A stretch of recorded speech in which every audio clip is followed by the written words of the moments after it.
Yorana Gevin. Putain, je peux dire ça? Putain, méchant, ta ta ta.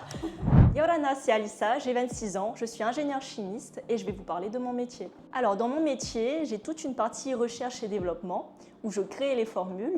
Donc, de A à Z, je vais concevoir le corps de formule avec les doses, les ingrédients, jusqu'à obtenir donc, le produit final et aller en production pour la grande échelle. Comment as-tu découvert ce métier? Pour ce métier, je me suis d'abord orientée vers un baccalauréat scientifique, spécialité physique-chimie, et je me suis dit que la chimie me plaisait vraiment et que pourquoi pas j'irais persévérer un peu plus dans ce domaine-là. Et de fil en aiguille, je me suis retrouvée au cours de stages, au cours de discussions avec d'autres personnes du milieu, à m'orienter dans ce métier. Quelles études ou formations as-tu suivies? Donc suite au baccalauréat scientifique, j'ai fait 2 ans de classe préparatoire à Bordeaux. À l'issue de ces 2 ans, il y a un examen qui te permet d'obtenir une des grandes écoles qui sont proposées sur Parcoursup. Et en fonction de ton ranking, donc de ton classement, comme un peu dans des études de médecine ou ailleurs, tu as une école qui est affectée. Plus tu obtiens de points, plus tu peux espérer obtenir l'école que tu souhaites.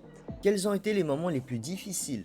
Tout simplement les 2 ans de prépa, parce qu'il faut tenir la cadence, il y a un rythme qui est soutenu. Sur 2 ans, on a des oraux, des DS, donc des devoirs surveillés le samedi, et on est interrogé comme ça pendant 2 ans, à l'issue desquels il y a un concours et on n'est pas sûr de réussir. C'est-à-dire que on peut avoir des écoles, mais pas forcément celles que l'on souhaite, donc on peut tripler.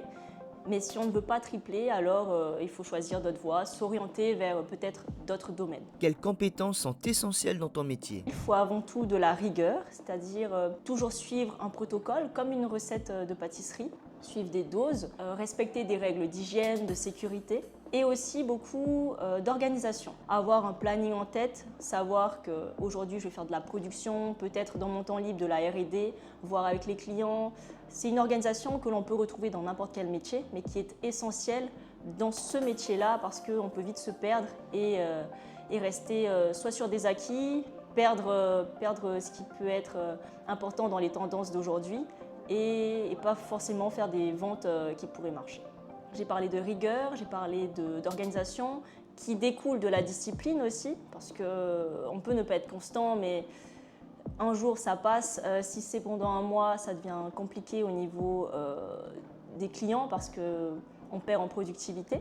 Et aussi de la créativité, donc se mettre à jour et vouloir créer avec précision et efficacité. Que conseillerais-tu à un jeune qui veut faire ce métier? Pour tous les jeunes qui aimeraient se lancer dans ce métier, déjà posez-vous les questions, est-ce que vous aimez créer? Est-ce que vous aimez innover, chercher des recettes, regarder ce qui est possible au niveau chimique, au niveau des interactions? C'est très similaire à la pâtisserie en termes de compétences techniques, de précision. Donc peut-être t'essayer à la pâtisserie, voir si tu aimes ça, si tu réussis à être constant et aimer innover, être curieux. Et là, tu pourras réussir. Quelles sont les erreurs à éviter? Les erreurs qui peuvent exister sont notamment dues à des erreurs de dosage. Ensuite, des erreurs qui peuvent aussi arriver, c'est de vouloir aller trop vite. Donc quand tu vas trop vite, tu es plus ouvert à faire des erreurs. Donc ça peut être se brûler, des trucs tout bêtes, mais au niveau de la sécurité.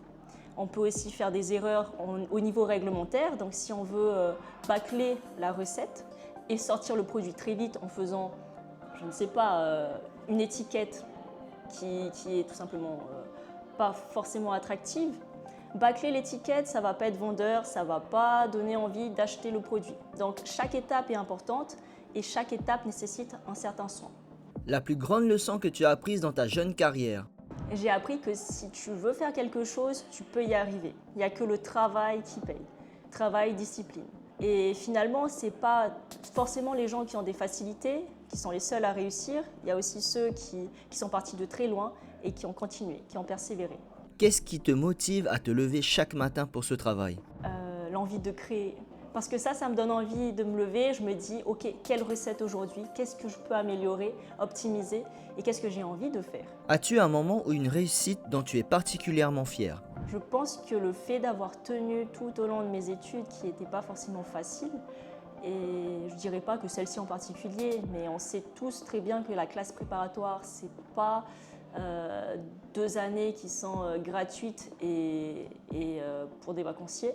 tu travailles, tu t'acharnes et surtout, tu peux partir de très loin. Donc, en fonction de tes bases, tu vas devoir travailler plus des matières que d'autres.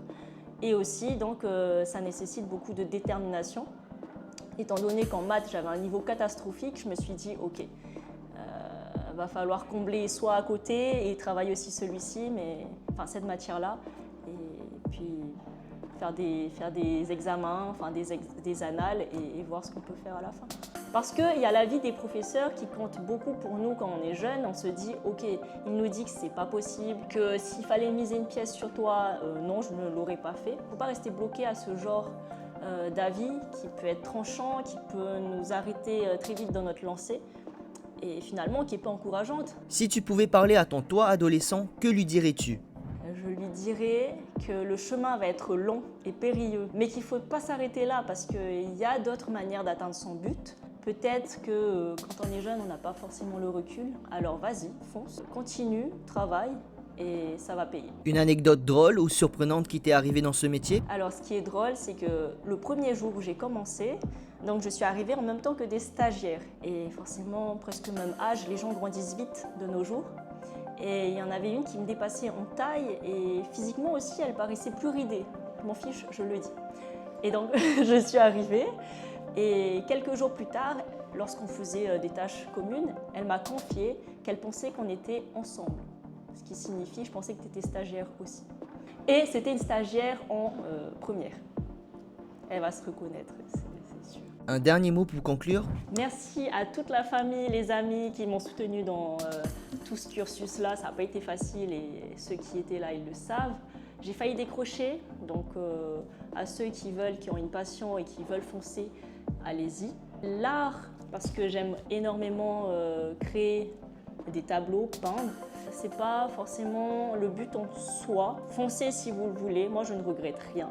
J'ai longtemps eu des remords par rapport à ça, mais je sais qu'un jour je pourrais faire quelque chose de mes mains, dans l'art ou ailleurs, parce qu'en chimie, en formulation, on crée aussi, et ça j'en suis fière. Merci Gavin.